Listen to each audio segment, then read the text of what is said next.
அல்லேலூயா.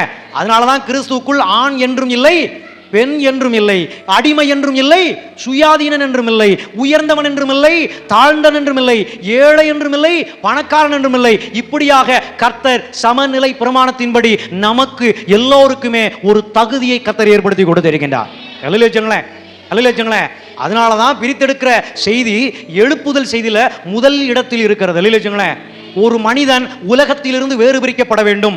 அப்புறம் சொந்த ஜனமாகிய இஸ்ரவேல் ஜனக்கூட்டத்திலிருந்து என்ன செய்யணும்? பிரதானமாய் பிரித்தெடுக்கப்பட வேண்டும். யார் பிரித்தெடுக்கப்படுவதற்கு ஏதுவாக நடத்தப்படுகிறார்களோ அவர்களே எழுப்புதல் வீரர்களாக காணப்படுவார்கள். அல்லேலூயா. ஆமா, அநேக எழுப்புதல் செய்தி என்று சொல்லி தொலைக்காட்சிகளிலும் செல்போன்களிலும் சமூக வலைதளங்களிலும் அவர்கள் பேசிக் கொண்டிருக்கிறார்கள். பணத்தை அடிப்படையாய் வைக்கிறார்கள். நமக்கு உலகத்தின் நிமித்தமாக வருகிற கவலை கஷ்டங்களிலிருந்து ஏற்படுகிற விடுதலைகளை குறித்து என்ன செய்கிறார்கள்? சொல்லிக் கொண்டிருக்கிறார்கள். அவைகளெல்லாம் எழுப்புதல் செய்தி அல்ல.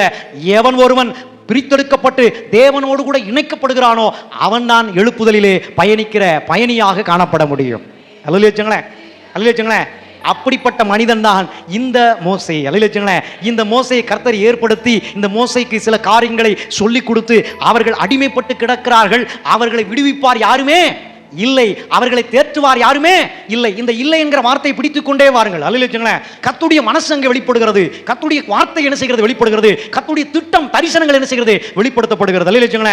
இன்னைக்கு இந்த இடத்துல உட்கார்ந்து கொண்டு என்னை கவனிக்க யாரும் இல்லை, என்னை தேற்ற யாரும் இல்லை, என்னை விடுதலை பண்ண யாரும் இல்லை, எனக்கு உதவி செய்ய யாரும் இல்லை, எனக்கு துணை செய்ய யாரும் இல்லை, எனக்கு கணவர் முன்ன இருந்தார் இப்போ இல்லை, என் கணவர் விட்டுட்டு போயிட்டாரு, என் மனைவி நல்லா கவனித்துக் கொண்டிருந்தால் என் மனைவி இப்பொழுது என்ன செய்யல? கவனிக்கல, என் மனைவி மரித்து விட்டார், என் பிள்ளைகள் ஒரு காலத்துல நல்ல பாசமா இருந்தாங்க, இப்போ என் பிள்ளைகள் என்ன செய்யல? என்னை பாசமா என்ன செய்யல? பார்த்துக்கிடல, எனக்கு வயசாகி போச்சுன்னு என்னை கவனிக்காம என்ன ஒதுக்கிட்டாங்க. ஏதோ அவங்களால முடிஞ்ச என்ன செய்யறாங்க? கொஞ்சம் பணத்தை கொடுத்து அனுப்புறாங்க ஒழிய உண்மையான அன்பில என்ன செய்யல? செய்யப்படவில்லை. அதே போல என் நண்பர்கள் பலரும் என்னை ஏமாற்றினார்கள், நான் முற்றிலும் கைவிடப்பட்ட நிலைமையில் இருக்கிறேன் என்று இந்த நாளிலே உங்களுக்குள்ளே அப்படிப்பட்ட ஒரு சிந்தனை உண்டாகுமானால் இன்று கர்த்தர் உங்களை பார்த்து சொல்கிறார், கர்த்தர் தாமே உங்களுக்கு முன்பாக போகிறவர், அவர்கள் உன்னோடு கூட இருப்பார், அவர் உன்னை விட்டு விலகுவதும் இல்லை, உன்னை கைவிடுவதும் இல்லை என்று சொல்லுகின்றார். அல்லேலூயா. கரங்களை தட்டி இதை அங்கீகரிப்போம். இந்த வார்த்தை என்னுடைய வார்த்தை அல்ல, இது நமக்கு ஆண்டவர் கொடுத்திருக்கின்ற அருமையான வார்த்தை. அது வாக்குத்தத்தமான வார்த்தை. அந்த வார்த்தை சும்மா கிடையாது, அது நிறைவேற்ற வல்லமை உள்ளது. வயசாகி போயிருச்சு, கவலை வேண்டாம், கர்த்தர் நிச்சயமாய் உங்களோடு இருப்பார், உங்களை கைவிடவே மாட்டார், உங்களோடு கூட இருந்து பயணிப்பார். அதோடு கூட கணவன் இல்லை, மனைவி இல்லை என்று கவலைப்பட்டுக் கொண்டிருக்கிறவர்களே, கர்த்தர் உங்களுக்கு துணை செய்கிறவரை இருக்கின்றார். ஹல்லேலூயா சொல்லுங்களேன். ஹல்லேலூயா.